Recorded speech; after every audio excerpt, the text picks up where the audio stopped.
رسول اکرم صلی اللہ علیہ وسلم پر یہ قرآن نازل ہوا ہے. اس بارے میں صرف 4 باتیں آپ کے دل میں اتارنا چاہوں گا.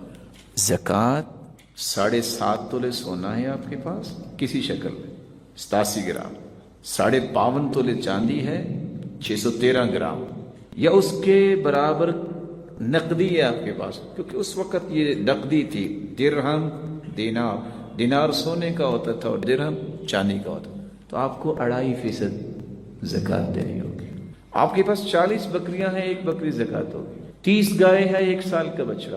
40 گائے ہیں، 2 سال کا بچہ. آپ کو زکوٰۃ دینی پڑے گی. اگر آپ زمین سے اناج لے کے آتے ہیں، بس آپ کا 6 مہینے کے بعد لے آتے ہیں، اگر تو وہ بارش سے سیراب ہو گئی، چشمے سے پانی وہاں پہنچے، آپ کی محنت نہیں لگی، او کان عثریا، یا ایسی زمین ہے جس کو پانی کی ضرورت نہیں، تو آپ کو عشر دینا پڑے گا 10واں حصہ. لیکن اگر وہ پانی آپ نے بالنضح او السوانی، بیل لگا کے پانی نکالا، ڈونکی کے ساتھ، ٹیوب ویل کے ساتھ، آپ کا خرچ ہوا، تو عشر نہیں، آپ کو نصف عشر 20واں حصہ بطور زکوٰۃ دینا ہوگا. لیکن کب؟ یہ دوسرا مسئلہ.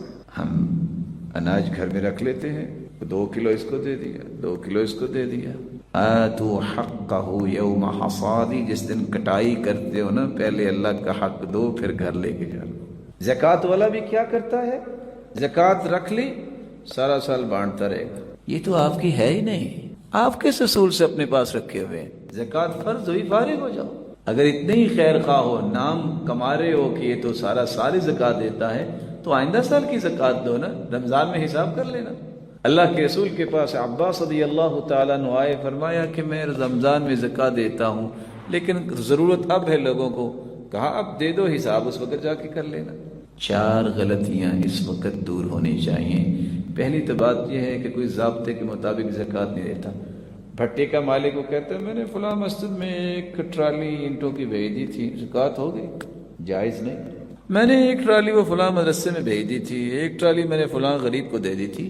حساب کرو، حساب کر کے زکوٰۃ نکالو.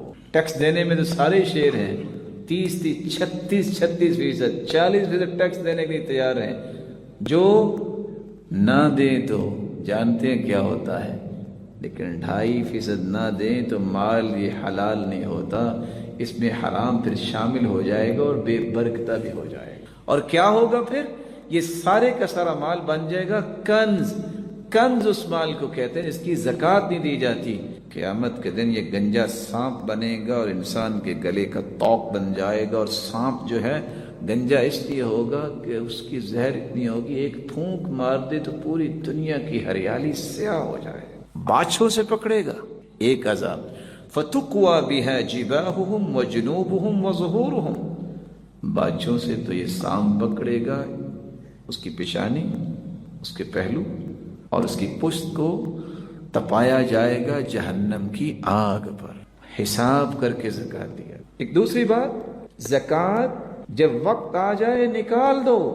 اگر آپ پورا سال زکوٰۃ کو اپنے اکاؤنٹ میں رکھتے ہیں، تھوڑی تھوڑی کر کے بانٹتے رہتے ہیں، تو جو اس کے پروفٹس آ رہے ہیں اس کی زکوٰۃ کون دیتا ہے؟ آپ نے کس اصول کے مطابق اپنے پاس رکھی؟ وہ تو آپ کی ہے ہی نہیں، وہ تو مال اللہ کا ہو گیا.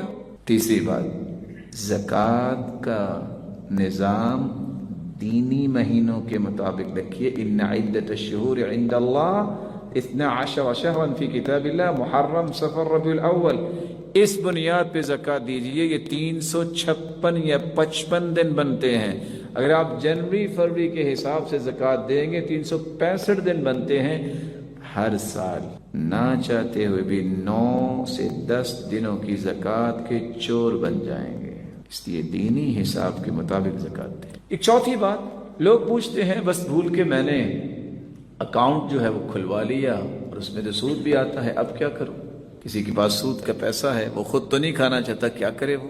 اگر آپ اس کو بینک میں رکھتے ہیں تو ظاہر ہے وہ اور قوت آئے گی ان کو.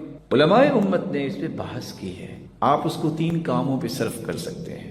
سب سے پہلا کام، جو سود کی مصیبت میں پھنسا ہوا ہے اس کو آزاد کرو اور اس کو اللہ سے ڈراؤ کہ آئندہ سے تم یہ کام نہیں کرو گے، تیرا قرض اتار دیتے ہیں. دوسرا کام، آپ اس کے واش روم بنا سکتے ہیں. تیسرا کام، جو امت کے متعدد علماء کی رائے ہے المصالح العامہ، عام مصلحت پہ اسے خرچ کیا جا سکتا ہے، رستے بنوائیں، برجز بنوائیں، لیکن اپنے اوپر خرچ نہ کریں۔